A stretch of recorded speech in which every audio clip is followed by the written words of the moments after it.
arrivé à cette frustration boobu ngeen décrier par rapport ak li ñu amaloon ci investiture yi àndu leen ci investiture yi nu mu demee. jërëjëf nee na Aïcha yaakaar naa ñun li ñu fësal weesu na simplement un sentiment de frustration. Je pense que c'est beaucoup plus profond que ça. Il faut également ñi nga xam ne ñoo nekk ci Yewwi Askan Wi mais également les Sénégalais yi nga xam ne ñoo ñuy seetaan jëm a comprendre réellement ce qui se passe. nee na Aïcha Yewwi Askan Wi dafa nekk coalition boo xam ni Sénégalais yi ñoo ci am yaakaar nekkul moomeelu benn nit nekkul benn moomeelu parti politique waaye Sénégalais yi ñoo ci gis seen bopp loolu moo waral ñu réaliser des résultats honorables ci élection locale yi ñu jugee ñun ay problème mu principe la ñuy posé bi ci njëkk mooy dañu woon Yewwi Askan Wi dafay dox ci démocratie. nee na Aïcha ma lay yëgal ni fan yi yëpp gis nga ay leader di gën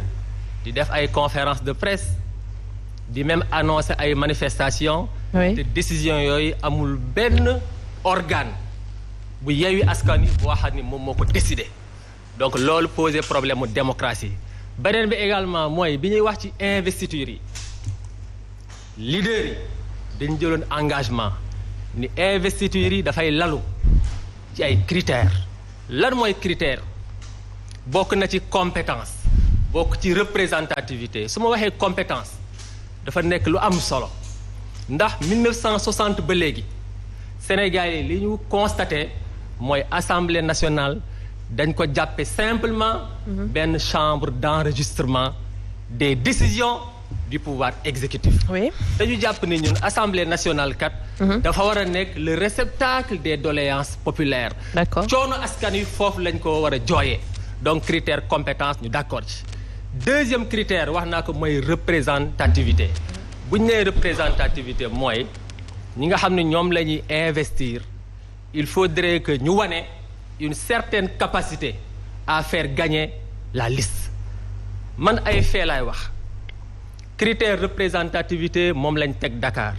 ñu investir Barthélémy Dias tête de liste parce que yàlla def na élection locale yi ñu jógee moom moo conduiroon la liste à Dakar gagné. D'accord. ñu dem Rufisque.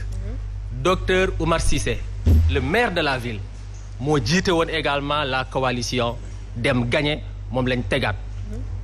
nga dem également Guédiawaye. Oui. Ahmed Aïdara le maire de la ville moom lañ reconduire exemple yi mën naa ko multiplier. ça veut dire que fenn foo dem ci Sénégal li ñu remarqué mooy les maires de ville ñoom lañu reconduire. donc vous auriez voulu que mu nekk pareil aussi à Thiès. gis nga du problème bu ay poste simplement nee na Aïcha docteur Babacar Diop ku xam son parcours da nga xam ne du ay simple poste moo ko yitteel parce que yàlla def na il y a de cela quelques semaines. mais à chaque fois que je me dégg ay frustré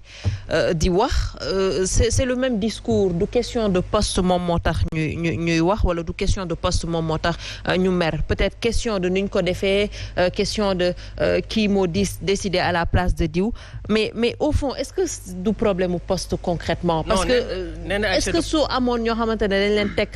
benn place bu privilégié dinañ leen dégg tey jii ñu coow. xam nga man ay fee laa lay wax dama lay expliquer que ni partout au Sénégal ñi nga xam ni ñoom lañ investiroon ci local yi ñu gagné ñoom lañ reconduire. Oui. Le maire de Thiès c'est le seul boo xam ni dañ ko mettre totalement à l'écart amul également benn responsable bu nekk FDS les Guelwaar ñu investir ko. jox naa la exemple Babacar Diop pour firndeel la ni du ay problème poste rek ci biir FDS. am na keneen koo xam ne déposé woon na sa candidature moom c'est le secrétaire administratif c'est l'administrateur général du parti ñu koy wax docteur Mamadou Bodian mais bu doon ay problème poste la moom il était enseignant à l'université de Floride aux États-Unis mu bàyyee ko fa ñëw parce que jàpp na ni c'est en étant au Sénégal que lay mën a apporter sa contribution au projet Guelwaar. mais nga yaakaar ni kooku renoncer à un poste d'enseignant à l'université de Floride nekk ay consultant pour des organisations internationales nga yaakaar ne ay poste député yitteel na ko non c'est pas ça l'essentiel ñun li ñuy wax mooy exigence bi ñu am par rapport ak Macky Sall ni nga xam ne moom la yore réew mi le même niveau d'exigence moom la ñu war a am. par rapport ak ñi nga xam ne da ngeen constaté benn manque de démocratie au sein de Yewwi Askan Wi. non seulement il y a un manque de démocratie mais nee na Aïcha yi mbooleem critère yi nga xam ni moom lañ définiroon ni investiture yi ci la war a lalu mën naa li limal un à un tous ces critères là dañ ko salfaañe ñi nga xam ni ñoom ñoo doon constituer les listes dañu jël compétence sànni fële jël représentativité sànni fële leen soxaloon rek mooy seen ay ñoñ voilà le problème qui se pose moo tax ñun au niveau de FDS les Guelwaar suñu position elle est très claire Yewwi Askan Wi projet la du ñu seetaan kenn di ko def un instrument de domination. D'accord. Yewwi Askan Wi Sénégalais yi ñoo ko moom donc war nañ ko préserver ba yéene bi nga xam ne moom lañ am ñu mën ko réaliser pour le bonheur des Sénégalais. Alors Amadou suñu déggee tey jii Serigne Assane Kane wax on a l'impression que lu ñu doon bañ tey jii ci Benno Bokk Yaakaar moom la ñu retrouver en quelque sorte au sein de Yewwi Askan Wi mu di manque de démocratie yu ñu yàgg décrier au sein des partis politiques d'une autre part benn groupe ñooy définir ñan ñoo war a nekk ci liste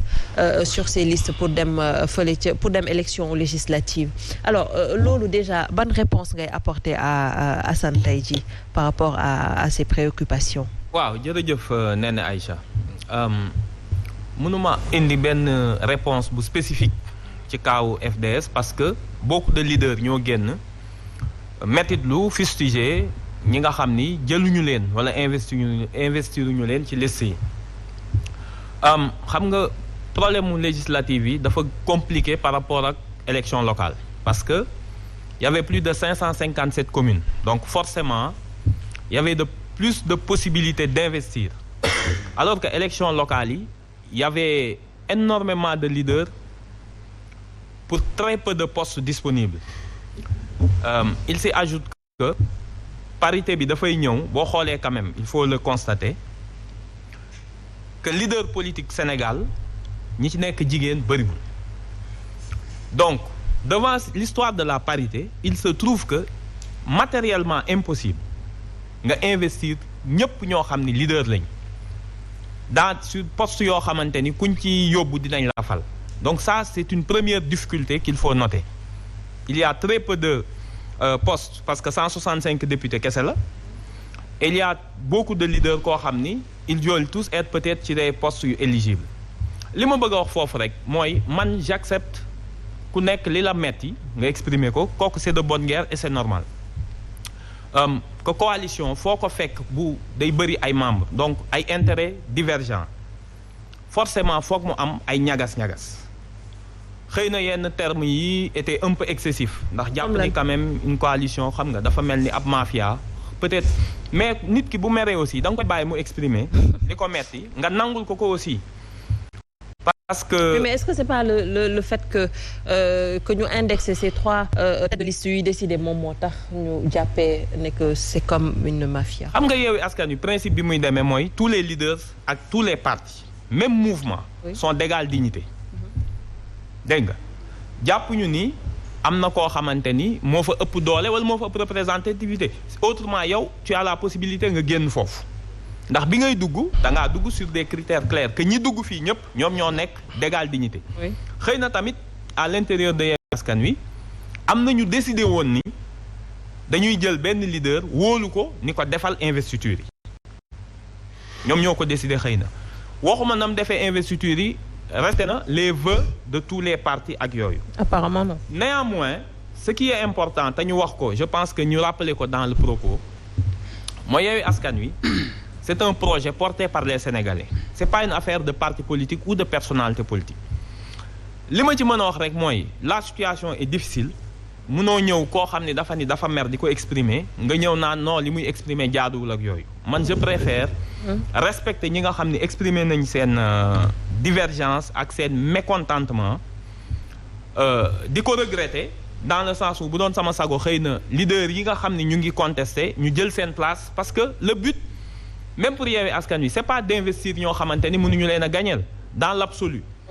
booy investir te ñun ñëpp xam nañ ni ce n'est pas tant benn parti am na fukki député moo am solo je pense que tout le monde boo gisee Yewwi